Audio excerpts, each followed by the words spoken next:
Muy bien, hemos quedado aquí, a ver dónde está. Acá. Estábamos viendo las condiciones de trabajo. Ya, y lo último que hemos visto era que había algunas máquinas, algunos artefactos y algunos equipos que ayudaban al trabajo del trabajador, ¿no? Y no solo por hacer que el trabajador trabaje menos, ¿no?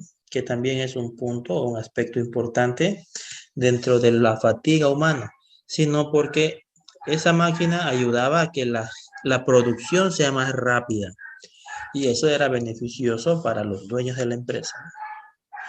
Bien, entonces esas máquinas, como ser los transportadores, clasificadores, contadores, dentro del proceso productivo, tenían o son importantes para, a ver, estamos grabando, ¿sí? Sí, sí, para las condiciones de trabajo.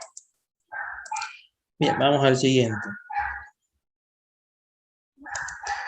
El punto número 8, que estos ya son más cortos, es la estandarización. Veamos qué es la estandarización. Jocelyn Vallejos, usted no los puede leer. Buenas noches, Lisa. La organización racional del trabajo no solo se preocupó por el análisis del trabajo, el estudio de tiempos y movimientos, la fatiga del operario, la división del trabajo, la especialización del operario y los planes de incentivos salariales. Ya, muy bien. Entonces, dice que la organización racional del trabajo no solo se preocupó por el análisis del trabajo, ¿no? Es lo que decíamos anteriormente. No solamente se preocupa por estandarizar las cosas, por dividir el trabajo, por ver la fatiga humana, ¿no? Y los planes salariales. Es decir, todo lo que vimos hasta ahora no es el fin de la administración científica, sino que va más allá de eso. Veamos, dice, Carlita, usted no lo puede leer.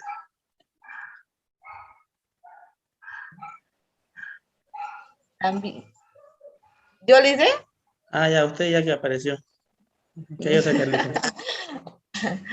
También empezó a preocuparse por la estandarización de los métodos y procesos de trabajo, la estandarización de máquinas y equipos, herramientas e instrumentos de trabajo, materias primas y componentes.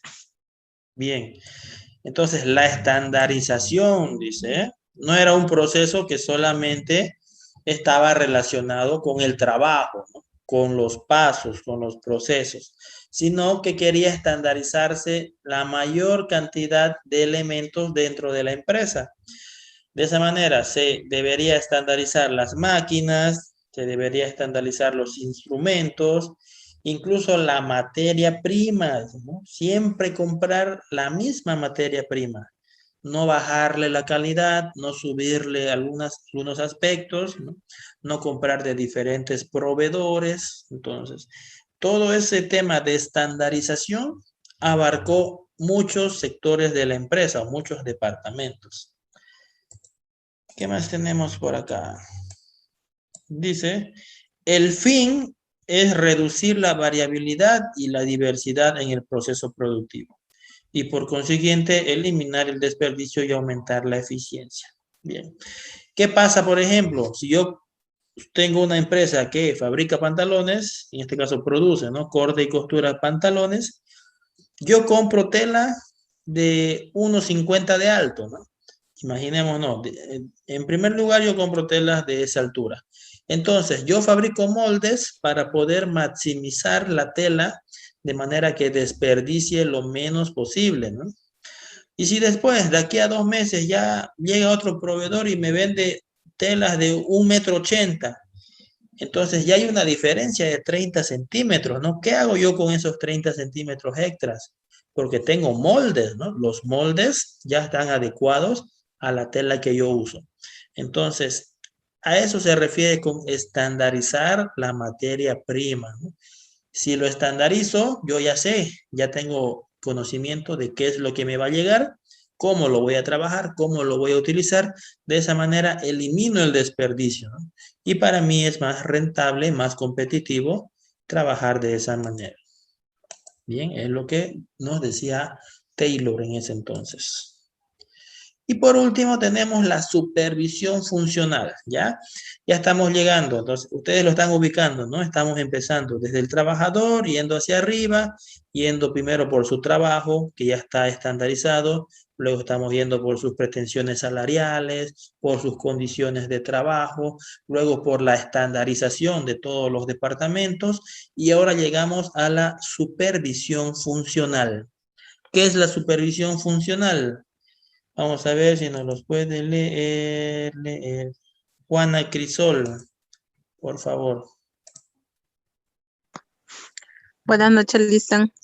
La especialización del operario debe estar acompañada por la especialización del supervisor. Taylor no estaba de acuerdo con la centralización de la autoridad y defendía la llamada supervisión funcional. Muy bien. Entonces, aquí, ¿qué nos decía Taylor? No es suficiente con que el operario esté especializado y capacitado.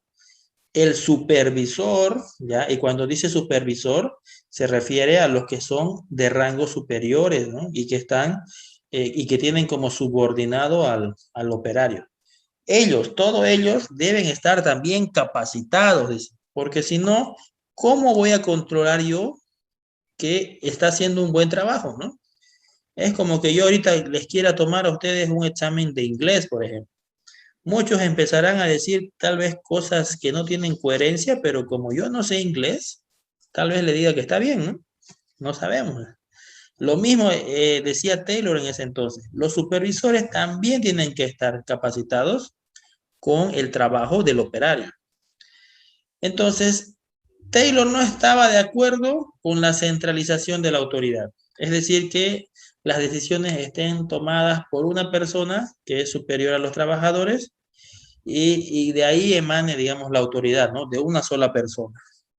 Entonces, él creía en la supervisión funcional. Vamos a ver qué es la supervisión funcional. A ver, están mandando por el chat. Dice, no tengo buena señal, se para saliendo, no escucho nada. Bueno, ya. Bien, vamos a ver.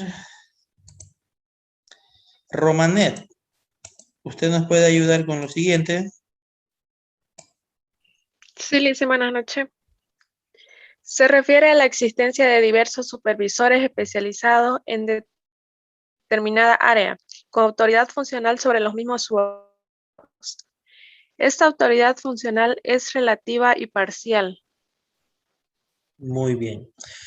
Entonces, para Taylor, esto era la supervisión funcional, ¿no? Que existan diversos supervisores, o sea, muchos supervisores en una área determinada, ¿ya? Y que tengan autoridad sobre los subordinados.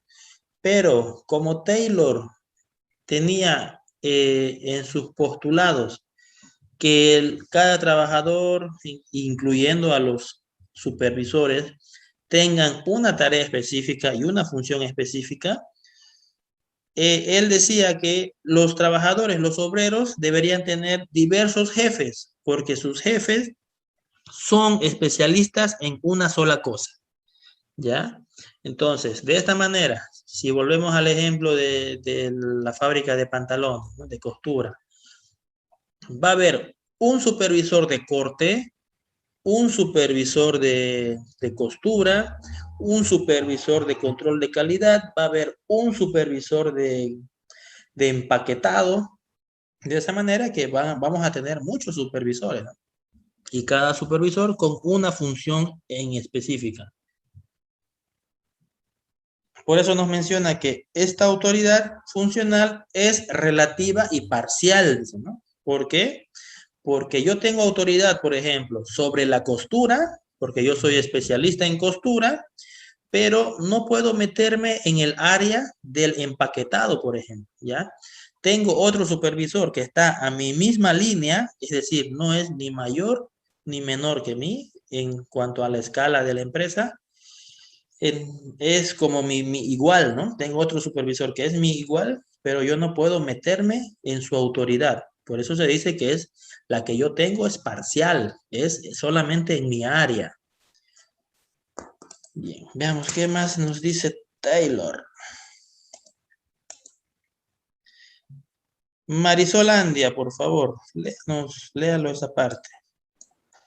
La administración funcional consiste en dividir el trabajo de manera que cada hombre, desde el asistente hasta el superintendente, tenga que ejecutar la menor variedad posible de funciones. Siempre que sea posible, el trabajo de cada empleado deberá limitarse a la ejecución de una sola función. Muy bien. Eso es la administración funcional, ¿no? Que los trabajadores tengan una sola función, es decir, son expertos en su función. Ahora veamos, a ver si es, sí, esta es una gráfica, ¿ya? Esto es lo que Taylor postula. Les repito nuevamente, si lo estamos avanzando en este momento, no significa que esto es lo mejor, ¿no? Simplemente estamos explicando lo que Taylor trataba de explicar también en ese entonces. Él creía en esto y postulaba esto. Hay diferentes supervisores que ustedes ven acá, hay diferentes obreros, ¿no?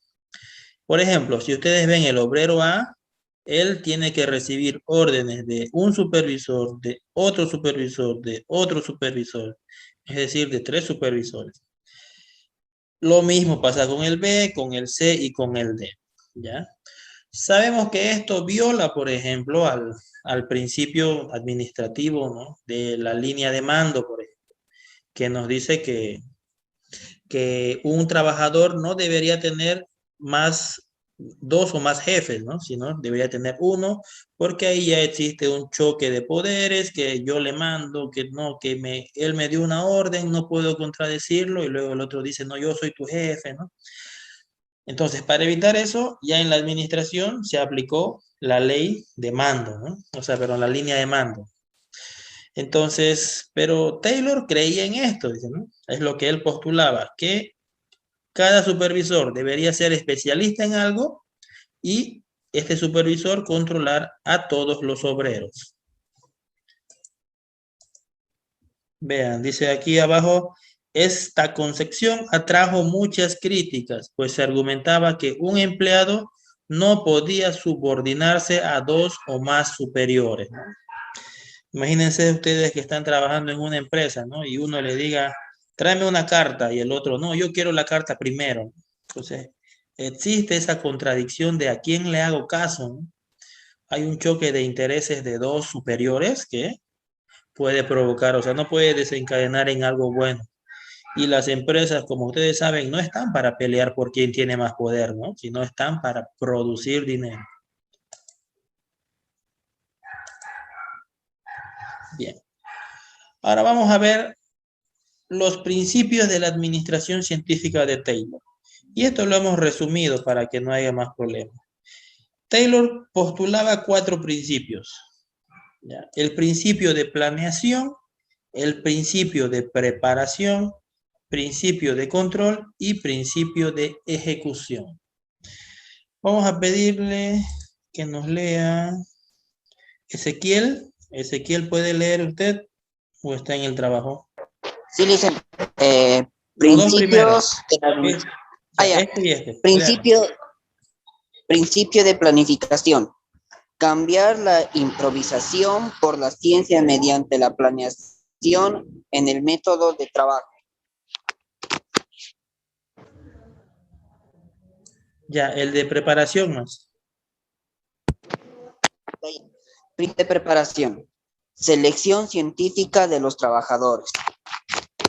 Muy bien, gracias. Entonces, el principio de planeación estipulaba Taylor que tenía que haber un cambio de aquel manejo administrativo improvisado por un manejo científico, ¿no? Porque él era obviamente el que quería proponer la administración científica, ¿no? Y para que la administración sea científica tenía que introducirse la planeación en los métodos de trabajo, ¿no? Es decir, que ya sea elaborado, que no sea improvisado o que no sea que no se haga todo de manera aleatoria, ¿no? Sino que ya exista una planeación en el método de trabajo. El principio de preparación nos decía que los trabajadores ya no pueden ser escogidos por gusto o porque uno no llegó tarde, el otro llegó temprano, ¿no? Sino que había un proceso científico de selección. Bien, hoy no, todavía no. Principio de control, ¿ya? Nos dice que hay que controlar que todo esté saliendo según lo planeado, ¿ya? Entonces, el principio de control apoya al principio de planeación. Es como una ayuda. En el control hay que ver que todo lo que se planeó esté saliendo según lo acordado. Y en el principio de ejecución nos indica que hay que asignar las responsabilidades para que el trabajo se realice según lo planeado. Ya, es decir, hay que colocar a cada trabajador en diferentes puestos y asignarle una responsabilidad específica. De manera que no exista en un momento dado alguien que diga esto no me corresponde o esto no es lo mío, ¿no? Entonces, cubierta todas las responsabilidades y distribuidas entre todos los empleados, debería salir el resultado que uno ha planeado. A eso se refiere con el principio de ejecución. Bien, esos son los 4 principios de Taylor. Bien, ahora veamos la apreciación crítica, ¿ya? ¿Qué es la apreciación crítica? Son observaciones que se le hace a la teoría, también algunas críticas, ¿no? Lo que estamos acostumbrados nosotros a ver cuando decimos crítica a alguna ciencia, crítica a alguna teoría, ya se nos viene a la mente que vamos a decir todo lo malo, ¿no? Sino la apreciación crítica son observaciones que se le hace a la administración científica. Sadio Orellana, ¿nos puede ayudar, por favor? El nombre Administración Científica debería cambiarse por Estudio Científico del Trabajo, aunque la obra de Taylor es susceptible de críticas, estas no menoscaban su mérito. Muy bien. Entonces, una observación que se le hizo a la administración científica es que su nombre, tal vez el nombre más apropiado para ello era Estudio Científico del Trabajo, porque en sí fue a lo que se abocó, ¿no? A ver cómo el hombre desarrollaba su trabajo y a buscar la eficiencia. Como decíamos en un principio, Taylor, tanto Taylor como Fayol eran ingenieros, ¿no? Ingenieros industriales. Entonces se enfocaban, ellos tenían un enfoque de producción más que de bienestar social, más que de administración incluso, ¿no? Bien, otra observación, otro punto que analizar, que si bien Taylor fue muy criticado en ese entonces, ya por los puntos que hemos visto anteriormente, ¿no? Ninguno de los autores que los critica menosprecia o menoscaba el mérito que él tiene, ¿no? Por ser el fundador de la administración científica, el padre, el precursor, etc. Bien, vamos a ver. Ivana no está presente, ¿no? Ivana no hay. Estoy, Licen. ¿Dónde? Aquí. A ver. Mirando la novela. A ver. Ah, ¿verdad? No, pero no enciende su cámara. Enciende su cámara. Ay, Licen, es que estoy en mi trabajo. Está en su trabajo, no importa. Vamos a ver lo que hace. Ya. Lea la parte que le toca. En esta época, la mentalidad y los prejuicios de dirigentes y empleados, la falta de conocimiento sólido sobre los asuntos administrativos y la incipiente experiencia industrial y empresarial no permiten condiciones favorables para la formulación de hipótesis para dar el soporte adecuado a la elaboración de conceptos rigurosos. Muy bien. Entonces vean esta observación que se le hace a la administración científica en función a por qué tal vez en esa época, por más de que fue un boom teórico, ¿no? Un boom conceptual, no se ha podido integrar tal vez de la manera óptima dentro de las empresas, ¿no? habla de la mentalidad y los prejuicios de dirigentes y empleados, ¿no? También de la falta de conocimiento sólido sobre asuntos administrativos, la experiencia, o sea, falta de experiencia industrial. Dice que no permitían condiciones favorables para la formulación de hipótesis, ¿no? Entonces, Taylor estaba en un ambiente, en una coyuntura que no era favorable para la elaboración de la teoría que él estaba planteando, ¿no? Y veamos qué más tenemos por acá. Ahora sí, veamos. Principales críticas de la administración científica. Veamos cuáles son sus críticas. Críticas hay muchas por si acaso. Nosotros solo vamos a ver 3 críticas que son las más relevantes, ¿no? Porque se le criticaba de todo en sí. Pasáramos varias clases hablando de lo que de los críticos de esta administración científica. La primera era mecanismo de la administración científica. Bien. Ruth, por favor, ayúdenos. La administración científica se limitó a las tareas y a los factores directamente relacionados con el cargo y la función del operario. Muy bien. Entonces, una crítica era que se limitó a las tareas y los factores directamente relacionados con el cargo, ¿ya? Se enfocó en eso. Lady, el siguiente.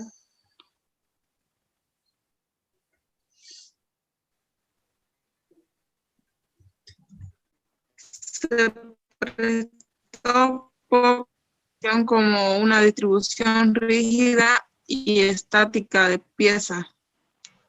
Muy bien. Entonces dice que se le prestó muy poca atención al ser humano, ¿no? Al hombre como un ser humano, sino que se lo veía como un objeto, o como ustedes ven aquí, ¿no? Como un robot que tenía que cumplir ciertas tareas. Entonces, el aspecto humano no fue muy considerado por Taylor, ¿no? Él solo veía al hombre como un medio con el cual él iba a conseguir un fin, ¿no? Es decir, como un objeto. Dice, las principales herramientas fueron los estudios de tiempos y movimientos, y también se supone que los empleados son instrumentos pasivos, capaces de ejecutar el trabajo y recibir órdenes, pero que carecen de iniciativa y no ejercen influencia significativa. Entonces, esa era una de las críticas a Taylor, ¿no? Él miraba al ser humano, al trabajador, como una pieza dentro de su sistema, ¿ya? O una pieza dentro de su teoría, que no tenía iniciativa. ¿Por qué? Porque se le daba una función, ¿no? Tú tienes que hacer esto y nada más. Entonces, se lo especializaba en eso simplemente. Muy bien, esa es la primera, es el mecanismo de la administración científica. Uy, hay uno más abajo. Daisy, ¿usted está aquí?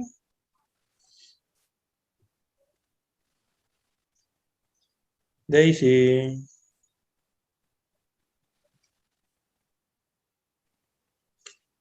No hay Daisy, entonces otra vez Lisbeth Peña. Ya le dicen, el hecho de suponer que el empleado actúa motivado por la ganancia material y financiera sin tener en cuenta otros factores importantes de motivación fue otro aspecto mecanicista característico de esta teoría. Muy bien, entonces, aparte de que el trabajador es un robot, dice, ¿no? Una pieza para el proceso productivo, dice que él solamente está motivado por el dinero, ¿no? Y no existe otro factor importante para él. Entonces, eso le daba un aspecto mecanicista a la teoría, ¿no? Un aspecto mecánico. El hombre, el trabajador, es una pieza para la empresa al cual solo le interesa el dinero. Bien, veamos qué más hay por acá. Crítica número 2. La segunda crítica es la superespecialización del empleado. Ya, veamos a qué hace referencia eso. Juana Crisol, por favor.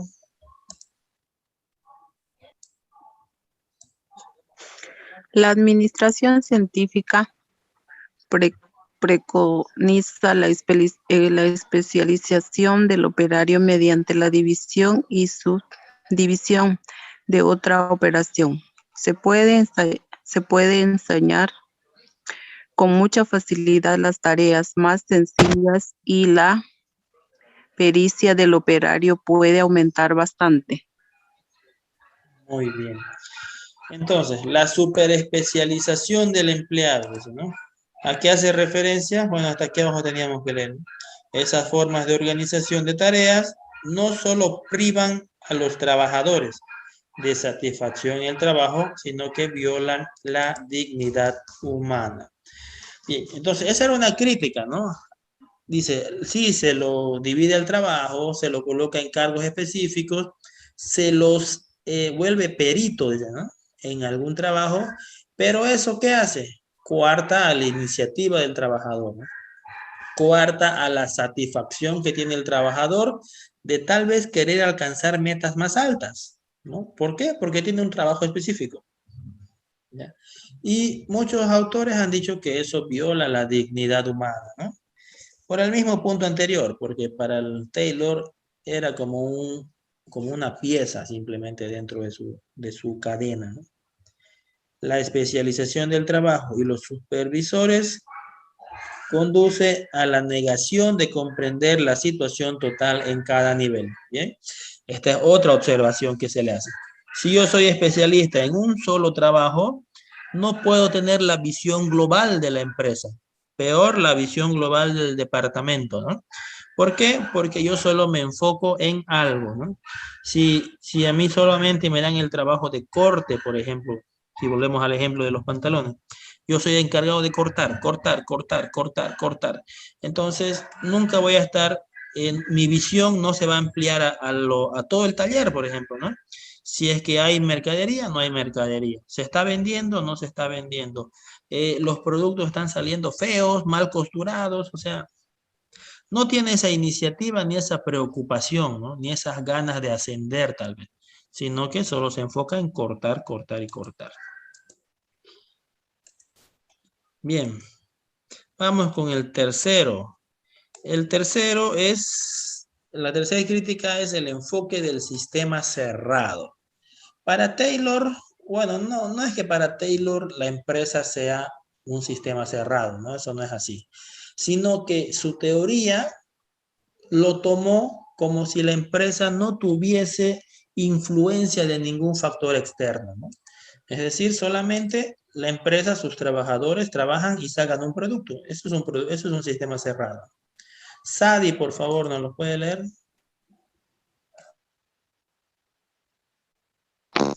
La administración científica estudia las empresas como si existieran en el vacío o como si fuesen entidades independientes.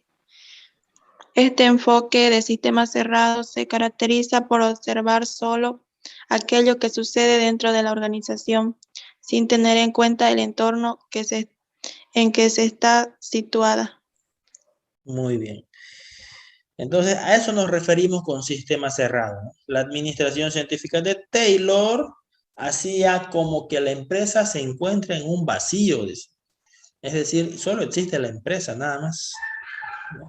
O como si fuesen instituciones independientes.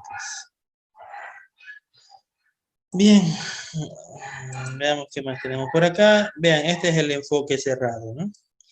El enfoque del sistema cerrado, al abordar lo que ocurre en una organización, considera solo algunas variables importantes y omite otras cuya influencia no se conoce suficientemente en el conjunto. Entonces, este es el sistema que Taylor propone, ¿no? Ingresa insumos, aquí hay un trabajo y sale productos. Ingresa insumos, salen productos. No considera ninguna de las otras variables, ¿no? El mercado, los proveedores, los clientes, la inflación, el gobierno. Ningún factor externo a la empresa es considerado por Taylor, ¿no? Es como dice la teoría ceteris paribus, ¿no? Todo queda en constante quietud.